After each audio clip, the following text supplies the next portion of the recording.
Hey guys, I want to let you know we made it down here to the Everly Brothers Museum. I want you guys to go and come and enjoy this with me. We're walking in, we're getting ready to go inside. I hope you guys enjoy this. Other than that, we are on our way into the museum, and I hope you guys enjoy this quick tour of the Central City Tourist Commission and the Everly Brothers Museum.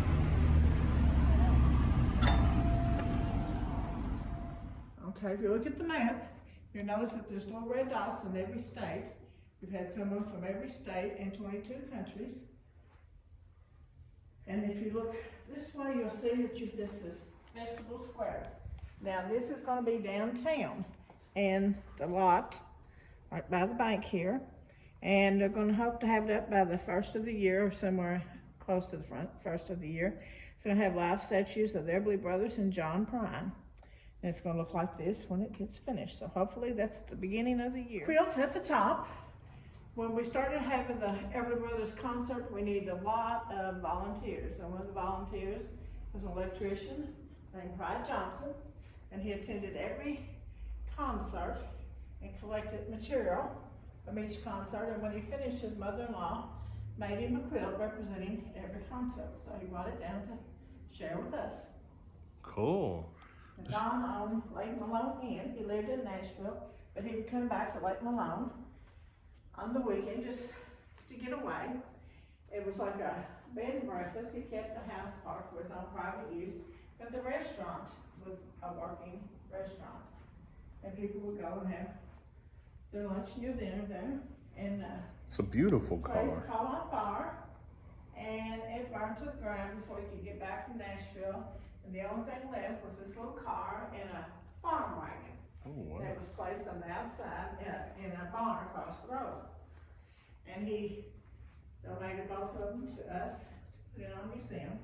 We're bringing the wagon out at Christmas time. Here you see the very first song on Columbia Records. That Columbia record was the first album that Everly Brothers sung with, and it flopped. So they dropped them like hot potato. They signed with a Cadence record, and they took off. But they started as the Everly family.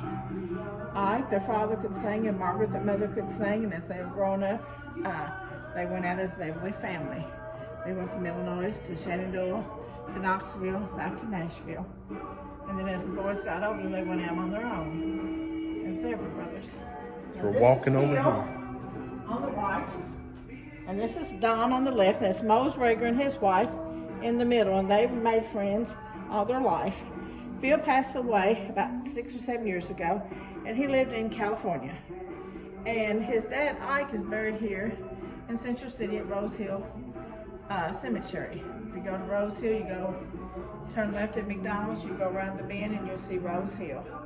And Ike is buried about on the very first row on the right, at the 28th marker, and you'll see Everly. And they brought some of his ashes back and buried them with his dad.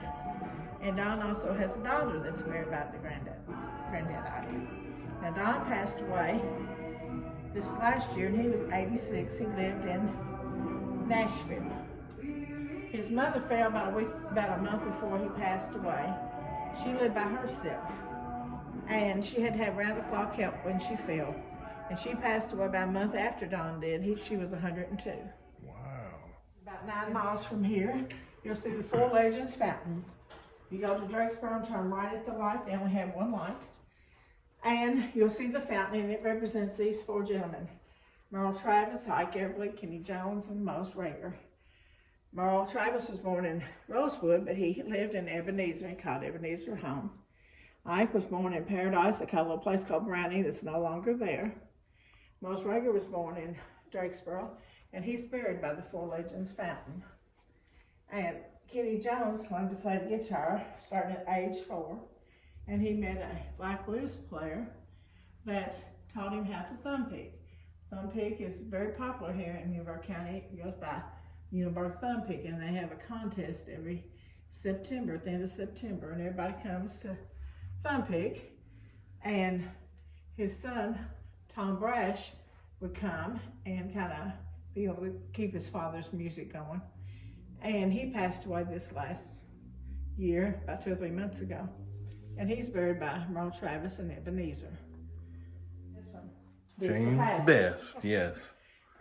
He was kin to the Everly brothers because his mother and Ike Everly were brothers and sisters. And she had 9 kids and passed away early in life, which left the dad a coal miner trying to raise 9 little kids. So he had to adopt his children out to family members, and James got to stay around here. And as he got older, he moved from here and went to Indiana to work. And we have Warren Oates that's from here. Now, he was in the second movie of Magnificent Seven, and he was the lead in Dillinger, and he's in Two-Lane Blacktop. His name was GTO. Now, he passed away, and he had a ranch in, I think, Montana, Wyoming. When he passed away, his ashes was spread over his ranch. And he was, Jimmy he moved Walker. here when he was 4 years old. His dad, Robert, was our band director at Cincinnati High School. His dad could play just about every instrument. His mother played, mother and sister played piano, organ, but he wanted to play flute. He wanted to be classical flute. He's been in over 750 movies. You don't see him, you hear him. If you've seen Titanic. Voices, yeah. He was playing the music in Titanic. Wow. And Forrest Gump and Mars Tagisha. He had a band called Free Flight. Remember, Canada, they played the Grand Ole Opry. And they went by Spider and Daybridge. Spider's name was James. And he passed away a few years ago. Dave passed away this last year. And they played the Grand Ole Opry. That is cool. Then we have Phil Everly. And Phil Everly, when he passed away, Billy Harlan had a guitar made in his favorite color, which was purple. I like that. Billy Harlan played with Everly Brothers when they were in town here. And then, this is where it all started. Newburgh County was #1 in the world on coal mining. They had surface mining and underground mining. And they were having to close the mines down because they had high counts of sulfur in the coal. We had the world's biggest shovel here. It was 20 stories high. And this is John Prine standing in front of it. And they took it out to Gibraltar, used it, and hit swampy land and fell over. And they wound up burying it because they said it was going to take millions to get it upright, and then they couldn't guarantee that it worked. Which came to the second whammy because TVA was buying our coal, even though it had a little sulfur in it, and they closed down this year. So that was our second whammy. And these 3 stacks that you see right here is the only land left that they called Paradise, where Browning was, where the Everly Brothers and John Prine's family, grandparents lived. And John Prine was not from here, but his grandparents lived here. And he would come and visit them during the summer and stay, and that's where he got to know everybody here in Newburgh County.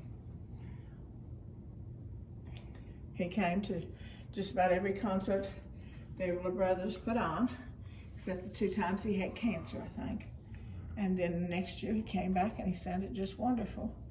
But this last year, in 2018, he came and played at our new Leroy Park Amphitheater. And we asked if he was going to come back the next year, and Freddie said he had cancer again. And so this last year, his wife caught COVID-19, and he caught it from her. He survived. She survived, but he didn't. So in his song Paradise, he wanted to be brought back to Newburgh County and put in Green River, and he did.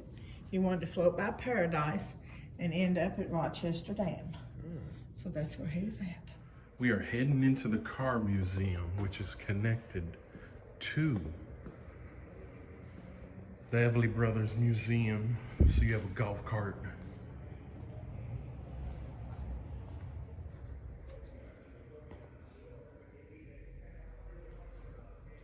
Parking for Dream Car Museum.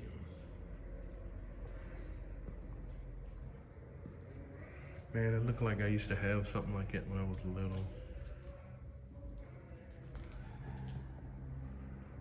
Look at that.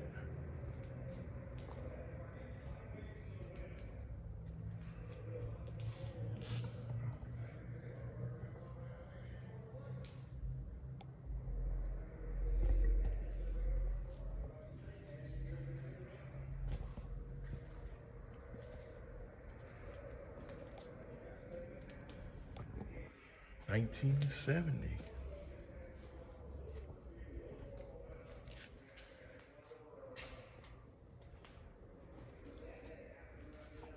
Chuck Winder. He's in there racing.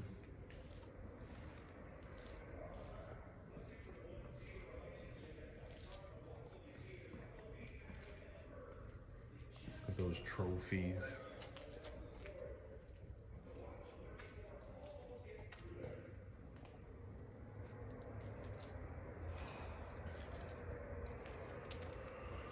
Look at that, guys. Oh, that's cool. The Pro Scooter. Never seen one of them with the big wheels.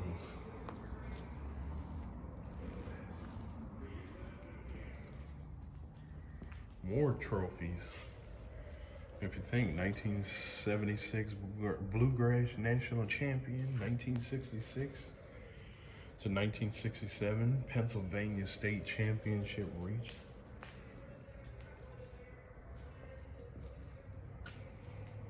Here's a 1937 Ford Coupe. If I can even say his name right. Norville Zachary.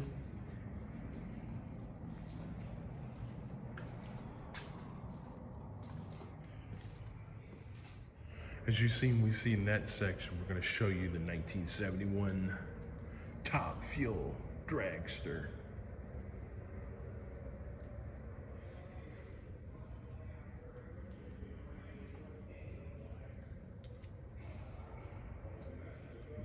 Kentucky Moonshiner. Right next to the Dragster.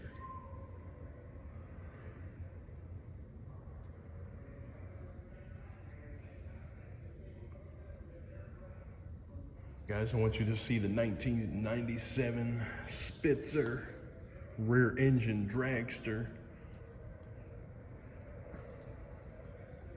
This is cool.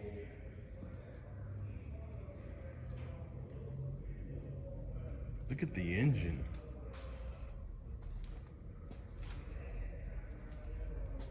He's over there smiling.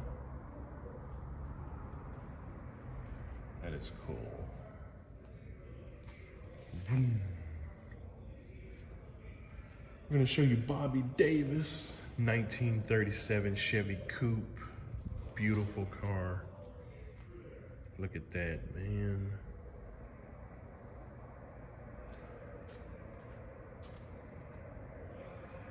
That is a beautiful car.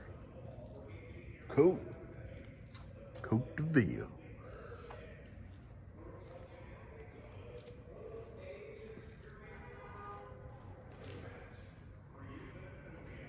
Here's some little baby ones right here.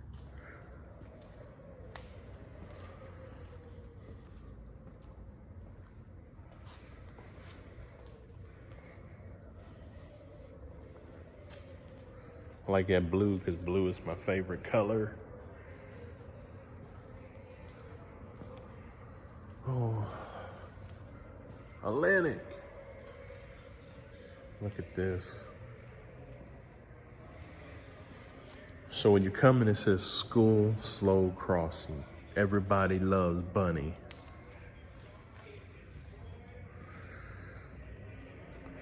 And this is Harry Pedley. This is his car.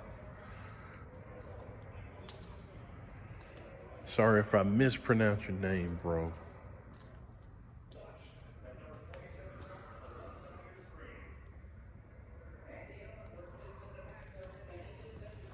In loving memory of Henry and Betty Pedley. Giving you guys a sample of that.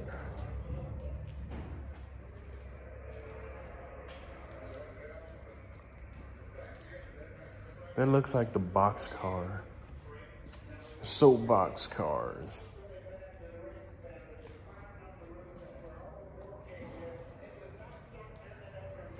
Shade Tree Shaker. Mini rod pulling tractor.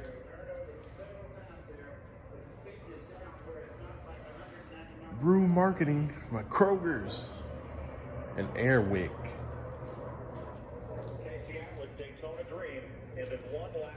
Now we're going to check out the High Roller 2. F350 Ranger.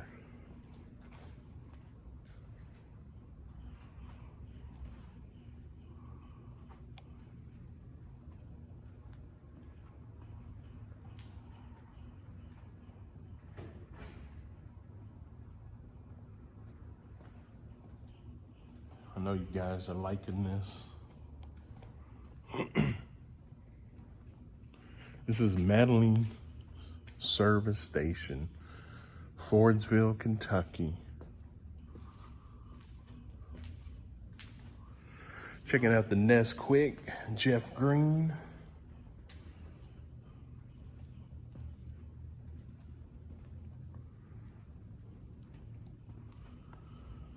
And then if you think, here's the bunny.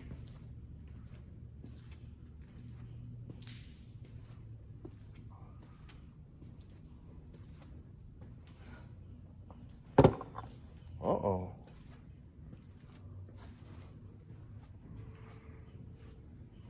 Look at that. I want you guys to see this 1955 Chevy. Elmo Guy was riding and racing motorcycles at his early age. And this is his car. So he was riding motorcycles at his age. Wow.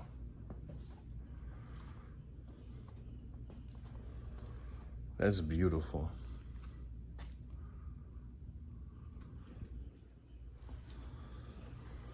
Beach Bend Speedway, Bowling Green, Kentucky.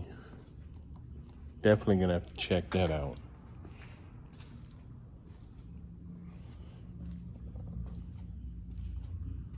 This is for all you car fans. Chevy Camaro, Freddie Byers, or Bears. Sorry if I mispronounced it, Bears.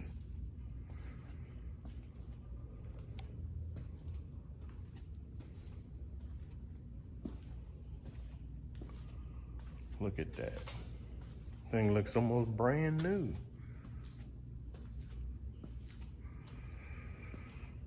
Restored, engine restored. Whew. Freddie, you did a great job. And we also have a 1963 Dodge Polara.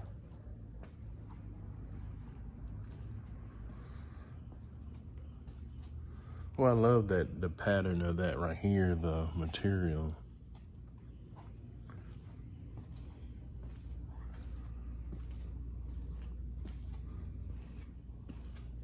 That's cool, got a little tractor right next to it.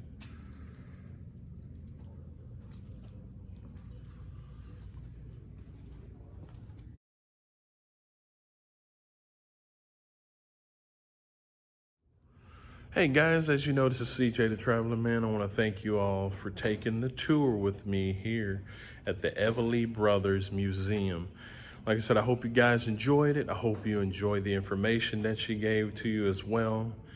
And like I said, definitely this was on my own, so I decided I was going to come out here and go inside the Everly Brothers Museum, check it out, but had a surprise that I didn't know that they also had a car museum. So like I said, if you ever get a chance, come out, check it out. Everything is donation, so you get a chance, just do it.